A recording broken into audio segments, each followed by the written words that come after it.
ஐயா இந்த இடத்துல கூட்டம் ஜாஸ்தியா இருக்கு, நீங்க இங்க கூட நின்று பேசுங்க, இல்லைன்னா போவாதியேன்னு ஒரு தடவைக்கு 4 தடவை 4 பேர் போன் பண்ணி சொன்னா உங்க தலைவர் அங்க போய் நின்று தான் பேசுவாரு, அப்பதான் லைட்டு பளிச்சுன்னு விழுகும், போட்டாவுக்கு பக்குன்னு இருக்கும்னு சொல்லி ஓடி போயிட்டு இப்ப கொண்டு வந்து என்ன பேச்சு பேசுறீங்க நீங்க, இதெல்லாம் உங்களுக்கு நல்லதே கிடையாது அப்படிங்க.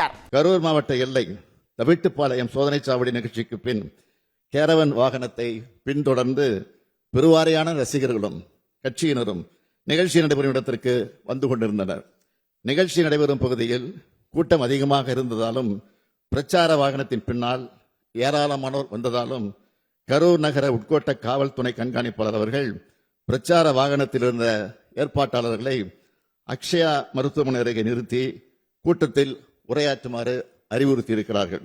அதற்கு நிகழ்ச்சி ஏற்பாட்டாளர்கள் முன்பே அனுமதிக்கப்பட்ட இடத்தில்தான் பேசுவோம் என்று பிடிவாதமாக தொடர்ந்து முன்னேறி சென்றனர். கரூர் மாவட்ட காவல் கண்காணிப்பாளர் அக்கட்சியினுடைய இணைச் செயலாளரிடம் பலமுறை தொடர்பு கொண்டு பிரச்சார வாகனத்தை நிறுத்துமாறு கேட்டுக்கொண்டும் அவர் தாவேகா கட்சியின் தலைவர் தனது உரையை தொடங்குமாறு கேட்டுக்கொண்டார். காவல்துறையின் வழிமுறைகளை மீறி வாகனம் அக்ஷனா மருத்துவமனையிலிருந்து 30-35 மீட்டர் தூரம் சென்றபோது இருபுறமும் இருந்த கூட்டத்தினரையே இது நிலைகுலைய செய்தது.